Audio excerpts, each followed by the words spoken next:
Well, greetings, brethren, and welcome to this Sabbath, first day of February 2014. It's the first day of the 12th month, also on God's holy sacred calendar of the 12th month. First day of the 12th month. That means it's the first day of not just Adar. This year, it's the first day of Adar 1. There will be 30 days in this month of Adar 1, and then there will be 29 days in Adar 2.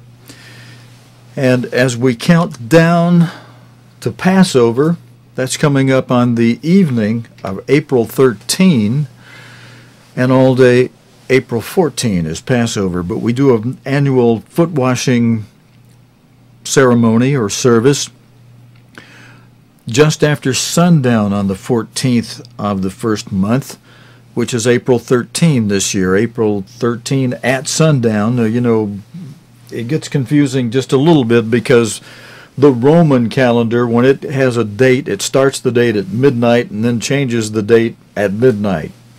So on April 13, just after sunset, it's still April 13 until midnight.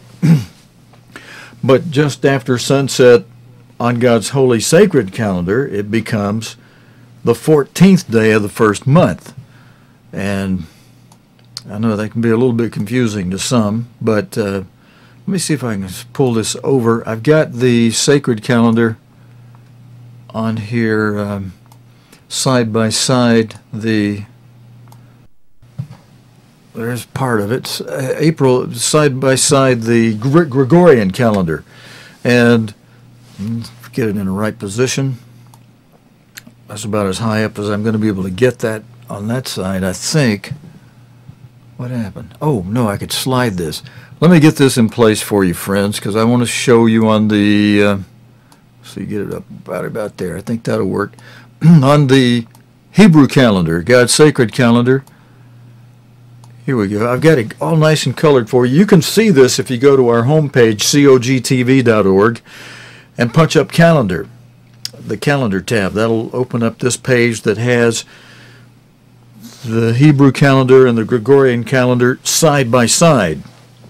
And then it also has a little area where it has the holy days for the whole year enumerated or summarized, outlined for you. But here you can see on the red 13, that's the 14th, and the evening before that, on Sunday, the 13th. Well, okay, no, but listen, on the holy day calendar, it is the 14th on Sunday at sunset. So, well, interesting. April is doing the same thing this month. April and this month are carrying the same dates for each day as the holy day calendar does. So when it says that red 14 on the Hebrew calendar, we come over here to the Gregorian calendar. Couldn't think of the name for a moment. The Gregorian calendar, it's also the 14th. So the dates are matching up in April. They are matching up this month in February with the 12th month calendar. But the evening before that, after sunset 13th, that's Passover. All right, I belabored that enough, I guess, to butcher it to death. Friends, I hope you had a good week. Hope you're having an even better end of the week today on the Sabbath. We've got a couple of things for you I'm going to get into. We'll just go into right away. I've got a very special, I say go into right away, but I do want to remind you to be praying for brethren who need prayer. If you'll go up to the button that says Weekly Update, that'll tell you who most needs prayer that I'm aware of. The young lady you'll see there, Susan, had a knee. Her doctor did some work on her knee this week, and so she's recovering from that and is no pain, and that's something we could give thanks for. And there's a number of other things that have been enumerated that she was healed for already and sent an anointing, and she's very happy about that, and we could share that joy and give thanks with her. Then below that is a I could open that page up. Below that is a prayer request that the wife of a minister who's now 80 years old and has stage 4 cancer is requesting prayer for, and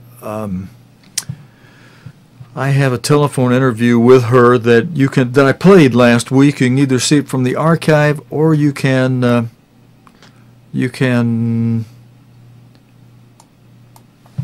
hit the button on this weekly update. I can't zoom it out so that it'll let you see it, but there's Susan. You can see the young lady at the top who had the surgery, had several things healed before that, and then below that, if we could scoot it up, let's see if I can make that come up some way. Well, I can't, but there's a picture of a minister there who is 80 years old, stage 4 cancer. There's a button below that you can click and play the video of his wife speaking and asking for specific things in prayer. Okay, then with that mention of those that I am aware of need prayer, I did not update that prayer request this week, at least not yet, because I've created a new page on Facebook that is a group, not a group page, but a regular page, just a page by itself for that prayer update. And we're lining up a email list company so that those of you who may want to subscribe to it at some point or then not subscribe at another point, it'll give you a weekly mailing of that update when it comes out. It'll be mailed to you once a week, unless there's some urgent updating, and you can control it. You can say how often you want to receive it. You can subscribe, unsubscribe, anytime at will. You control it. That doesn't even come through us. When you hit subscribe, you're on. When you hit unsubscribe, you're off. But that doesn't mean you can stay. You know, if you want to come back on, you subscribe again, and you're back on. You unsubscribe, you're back off. You know, you go off and on that thing as many times as you want. You don't even have to ask anybody. You control it. You tell it to turn on, you tell it to turn off. And tell it to turn on, you'll get the weekly mailing. You tell it to turn off, you don't. So we've tried to make that as unpervasive on people's lives as possible, and make it easy on you. If you want to receive it, you get it. If you don't, you go off. And it's a good idea to get on it, because there may be a time when you are going to need prayer, and if you've been praying for others, then you need to get on there and others pray for you. God's going to honor your praying for others when he sees you doing that. And then when the others ask God to heal you, he's going to honor that. So we need to show love for one another, because healing is not just calling the minister and asking for an anointing, or if he's a long way away, an anointed cloth, as we provide a lot of people from here. I had several mailings this week. I'm very sorry that they got held up, but God does often honor it from the time you make the request. They got held up because here in Alabama we got dumped with snow, and I understand there's even more coming this coming weekend. Yeah, hope they're wrong, because there's going to be a lot more snow. I saw 2 or 3, 4 inches of snow out here. This past week, they're predicting 22 inches. 12 to 22 inches of snow next weekend. We had a couple of beautiful days in between that. Wednesday's going to be nice and warm, 61 degrees. But then next weekend, it's predicted for another big snow dump. So I'm going to get my ice cream making bowls ready and go out there and scoop up a lot of snow, make some ice cream, have molasses for it, and honey and strawberry and all kind of syrups and nice things. Make me some ice cream and just have fun with it. Have my emergency generator ready to go just in case 22 inches knocks a few power lines down. And be prepared for it, friends, if that's happening where you are. But today we have a video that is from one of the 2-hour feast films. It's a special, very special 2-hour thing that we've cut down. It's cut down to just, I didn't do it. Somebody else did it. They did an outstanding job. It's cut down to just 22 minutes, and it's very well done. Summarizes a lot of good things that are just ahead of us in a way that we should all be very much aware of. And then we'll close with, following that, we'll have a hymn that will come up. You can sing, And that'll be it for today. Thanks for joining me this Sabbath day on the 1st of February, 2014, on the Gregorian calendar, the first day of the 12th month of a 13-month year this year. It's a leap year. It's a year in which I've got a birthday coming up on the Hebrew calendar. You know, if you go by the Hebrew calendar, your birthday on the Gregorian calendar will be all over the place. It'll never be the same from year to year. And the year I was born in, on the Hebrew calendar, it was the leap year day. I can tell you this, you won't necessarily be able to cross-relate it to the Gregorian calendar. Every year you'd have to look at it differently. I don't like to celebrate my birthday for many reasons. One, because the day of one's death is better than the day of one's birth. And also, once you hit 65, you say, hey, that's it, I'm going to stop counting. No more. I'm not counting them anymore after this. My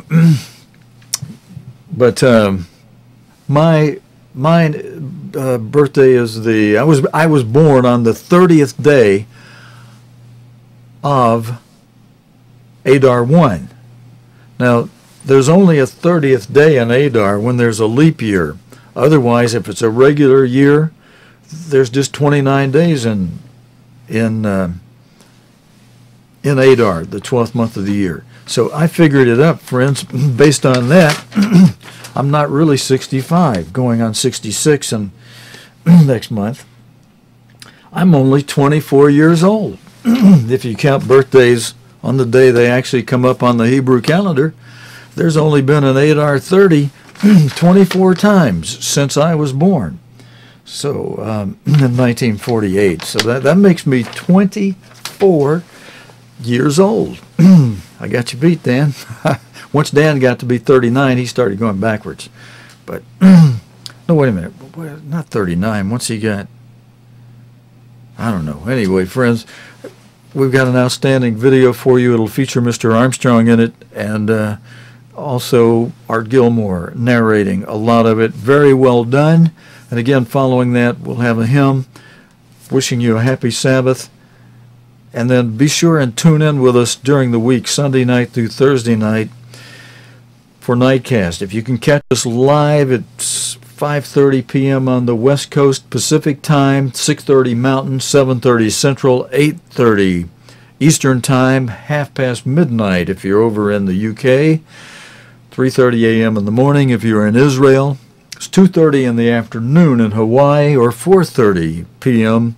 in Alaska. That's the live time. We do a half hour, sometimes an hour on Sunday night because of not doing a program on Friday and Saturday night.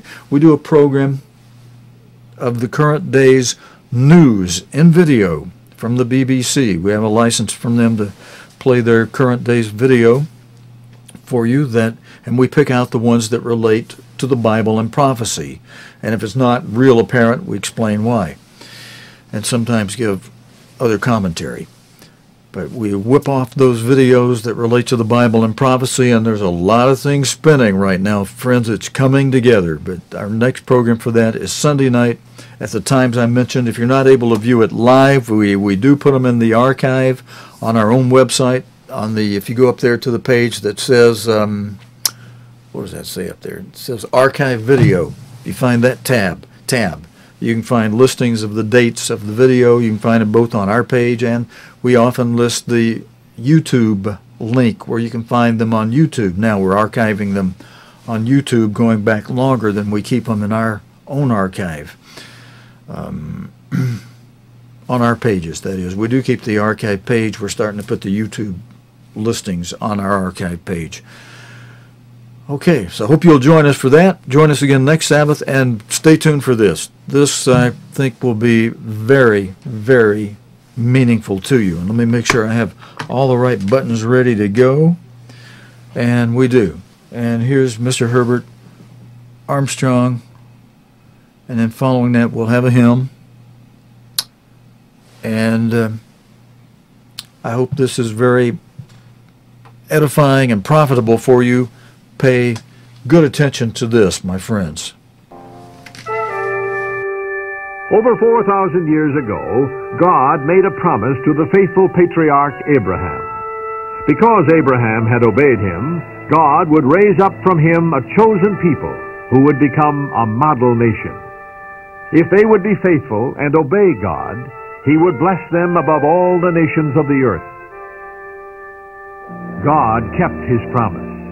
He brought the descendants of Abraham's grandson Israel out of slavery in Egypt and revealed to them a way of life, 10 great commandments, and laws, statutes, and judgments that would allow them to live in peace and safety in the promised land. The chosen people rose to the peak of their power and influence in the days of King Solomon. But after his death, they split into two, a northern kingdom of Israel, dominated by the descendants of Israel's son Joseph, and the southern kingdom of Judah. And they forgot their God.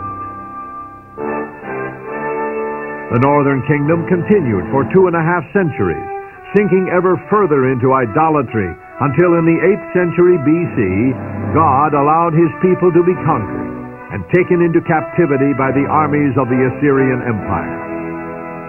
The southern kingdom struggled on for 120 more years, but eventually, ignoring the warnings of the great prophets, Judah suffered the same fate. In 585 B.C., Jerusalem fell to the Babylonian emperor Nebuchadnezzar, and the inhabitants of Judah were led into exile. Jerusalem was in ruins, and the promised land laid waste. It seemed as if the promise had been broken. But God had not forgotten His people or His plan. In Babylon, a young Jewish captive, Daniel, is summoned before Nebuchadnezzar to interpret a strange dream that had troubled the Babylonian emperor. You, O king, were watching, and behold, a great image. This great image, whose splendor was excellent, stood before you, and its form was awesome. This image's head was of fine gold, its chest and arms of silver, its belly and thighs of bronze, its legs of iron, its feet partly of iron and partly of clay. You watched while a stone was cut out without hands, which struck the image on its feet of iron and clay, and broke them in pieces. And the stone that struck the image became a great mountain and filled the whole earth. Then Daniel explained the meaning of Nebuchadnezzar's dream. You, O king, are a king of kings, for the God of heaven has given you a kingdom, power, strength, and glory. You are this head of gold. But after you shall arise another kingdom, inferior to yours. Then another, a third kingdom of bronze, which shall rule over all the earth. And the fourth kingdom shall be as strong as iron. And like iron that crushes, that kingdom will break in pieces and crush all the others. Whereas you saw the feet and toes, partly of potter's clay and partly of iron, the kingdom shall be divided. Yet the strength of the iron shall be in it. So the kingdom shall be partly strong and partly fragile, just as iron does not mix with clay. And in the days of these kings, the God of heaven will set up a kingdom which shall never be destroyed. It shall break in pieces and consume all these kingdoms, and it shall stand forever. In one startling prophecy, God had outlined the course of world events for thousands of years into the future. During the next few years, God continued to give Daniel details of the four great empires that would dominate history. After a startling dream, Daniel awoke to write down the frightening revelation. I saw in my vision by night, and behold, the four winds of heaven were stirring up the great sea, and four great beasts came up from the sea, each different from the other. The first was like a lion, and had eagle's wings. I watched till its wings were plucked off, and it was lifted up from the earth and made to stand on 2 feet like a man, and a man's part was given to it. And suddenly another beast, a second, like a bear. It was raised up on one side, and had 3 ribs in its mouth between its teeth. And they said thus to it, Arise, devour much flesh. After this I looked, and there was another, like a leopard, which had on its back 4 wings of a bird. The beast also had 4 heads, and dominion was given to it. After this I saw in the night vision, and behold, a 4th beast, dreadful and terrible, exceedingly strong. It had huge iron teeth. It was devouring, breaking in pieces, and trampling the residue with its feet. It was different from all the beasts that were before it, and it had 10 horns.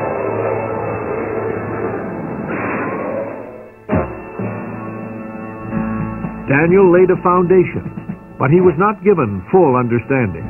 That would not come until many centuries had passed, and the world was in the tumultuous age spoken of in prophecy as the time of the end. When that time came, God would raise up another servant who would take a message to all the world, a world on the brink of destruction. I come to you as an unofficial ambassador for peace.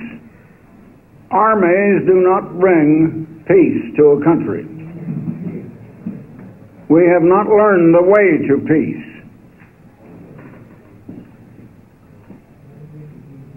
Yesterday, I was having a meeting with some of the officials of your country, and there was considerable discussion about the plans for the unification of Europe. And as one of your officials said, world peace depends upon European unification. I want to tell you something more about the coming unification of Europe. We not only have language barriers between the nations and nationalism, different aspirations, and all that sort of thing, and differences which have to be overcome, but many of the political leaders feel that they do not want to be church-dominated, and yet they're not going to be able to get together without the cohesiveness of church domination and the church bringing them all together. You see, even the church is divided between East and West. I can tell you, however, that I fully believe that rift is going to be healed. And I fully believe that unification will be unexpectedly and suddenly achieved, and the whole world is going to be stunned and astounded when it is announced that there is, in the continent of Europe, a new political unification, a nation as great or greater than the Soviet Union or the United States of America. Many listen respectfully, but they do not believe. The old nations of Europe are tired of war. They seek unification only for peaceful purposes. It is a bold dream, but the prophecies show that the union of the nations in Europe will result not in peace, but in the most terrible instrument of destruction the world has ever seen. The course of a united Europe was charted long ago in the days of the prophet Daniel, when the destiny of this world passed into the hands of 4 world-ruling empires. Daniel had seen 4 beasts representing those empires. Then I wished to know the truth about the 4th beast. Thus he said, "The 4th beast shall be a 4th kingdom on earth, which shall be different from all other kingdoms, and shall devour the whole earth, trample it, and break it in pieces.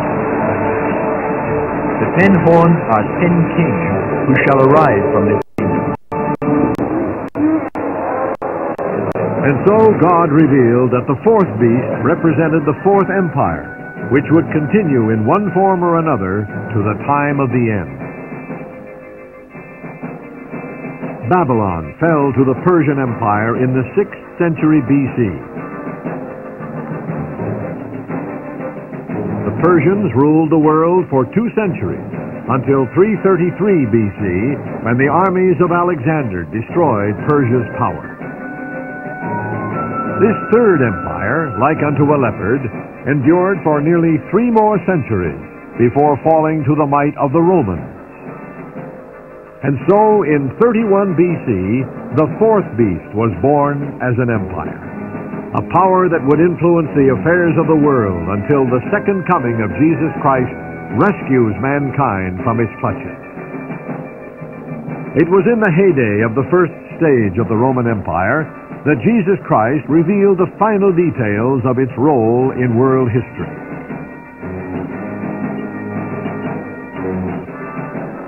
On the Mediterranean island of Patmos, the elderly apostle John received the visions recorded in the Apocalypse or Book of Revelation. He saw in vivid detail a cataclysmic war that would take place at the end of the age. Against this backdrop of mayhem and destruction, John saw once again the savage beasts of Daniel's vision, now combined into one all-consuming monster.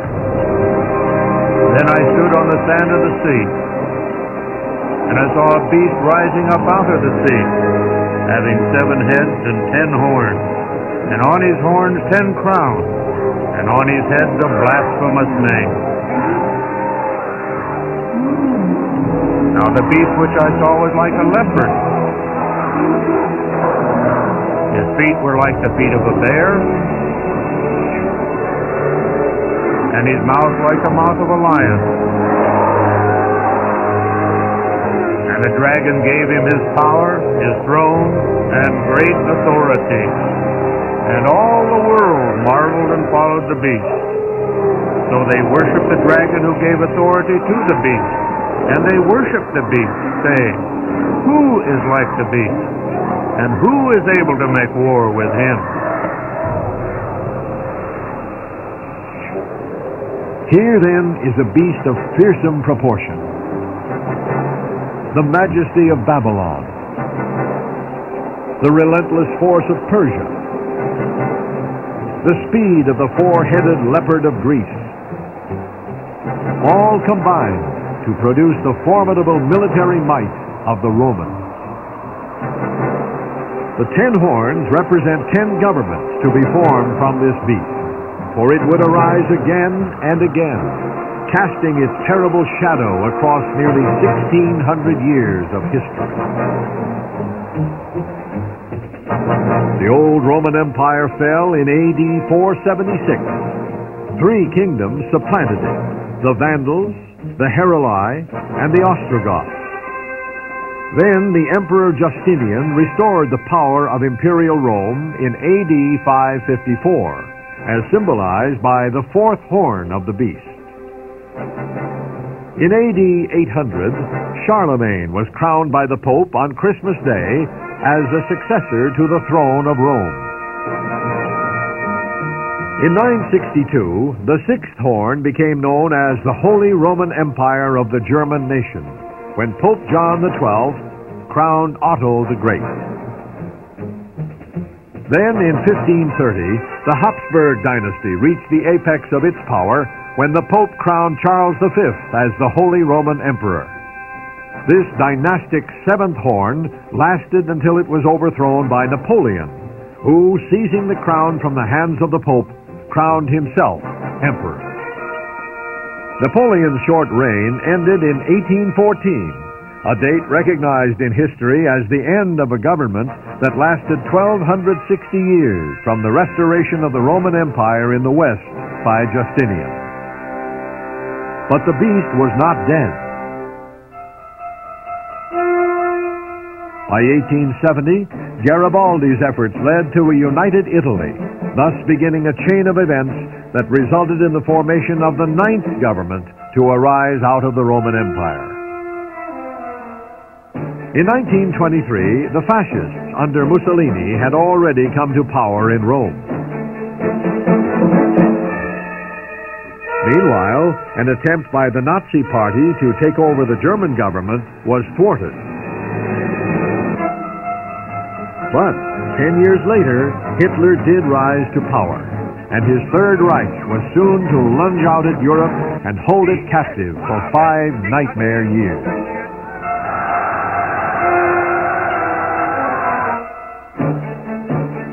Hitler drew inspiration from ancient Rome. Even his architecture was inspired by the styles of the Caesars.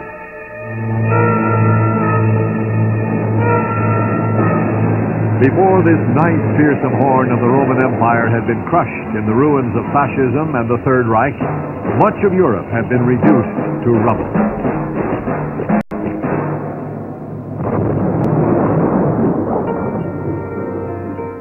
40 years later, there is little left to remind the visitors of the ravages of war. The place where Hitler once goaded his people into frenzy is now a park where old people stroll and children play. Close by, the review stand at Zeppelin Field, where the legions of the Third Reich paraded before their Führer, is now in ruins.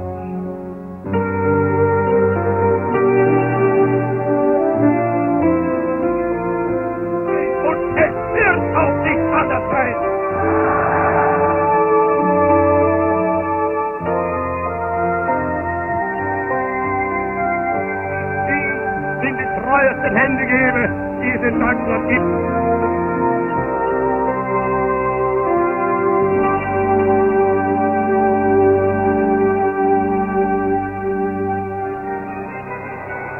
But it is not the end.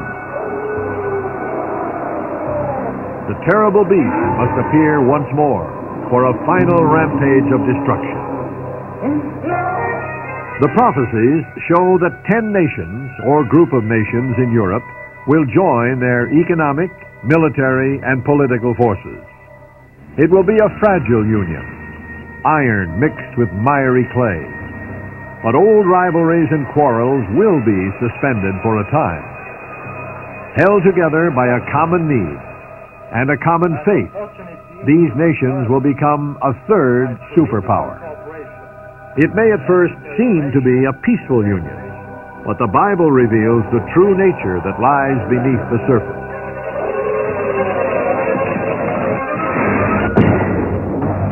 Goaded into action, the beast will wreak havoc on the earth. The armies of the beast will lash out, laying waste the modern-day descendants of the ancient house of Israel. Then the beast turns in its rage on the nations of the east. Finally, powerful armies gather to fight a climactic battle for Jerusalem. So great is the fury, so awful the weapons, that humanity teeters on the brink of destroying all flesh, man and animals alike, from off the earth. Only the intervention of God can save humanity. And God does intervene. Jesus Christ returns to earth in power and glory, stopping the fighting, subduing the adversaries, rescuing his chosen people from cruel tribulation. Then this world, this civilization that has known so much misery and destruction will be over.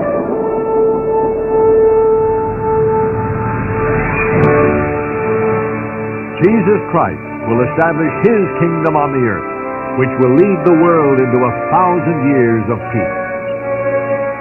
Leaders of nations will come to this kingdom, eager to be taught the way that leads to peace. They will come to a tranquil land, developing in happiness and prosperity, living in harmony with God and His laws. Many then will remember that in the last days of that past civilization, an ambassador of this kingdom came to them with the advance news of a peaceful world tomorrow. And I'm here to announce to you tonight that God is going to let this world come crashing down. But it's going to be replaced with a far better world that'll be filled with love and with peace and joy and happiness and with greater production by far than anything we've dreamed of having yet, and where everybody will be well educated and rightly and properly educated. I feel the responsibility, and a voice has to cry out in this wilderness of religious confusion, this wilderness of a Babylon of ideas, and everybody having different ideas and everybody against everybody else. Someone has to cry out with that message and announce what is going to happen, as certain as the sun is going to rise and set tomorrow. Now, I know you haven't heard anything said like this before, but I have been sent here by that eternal living Creator God, the God over all races and all people and all nations, to tell you the truth, which missionaries of us failed to tell you, which religions have not known and have not been able to tell you, which the colleges and universities do not teach, which science doesn't even understand. But you have been told tonight.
Amen.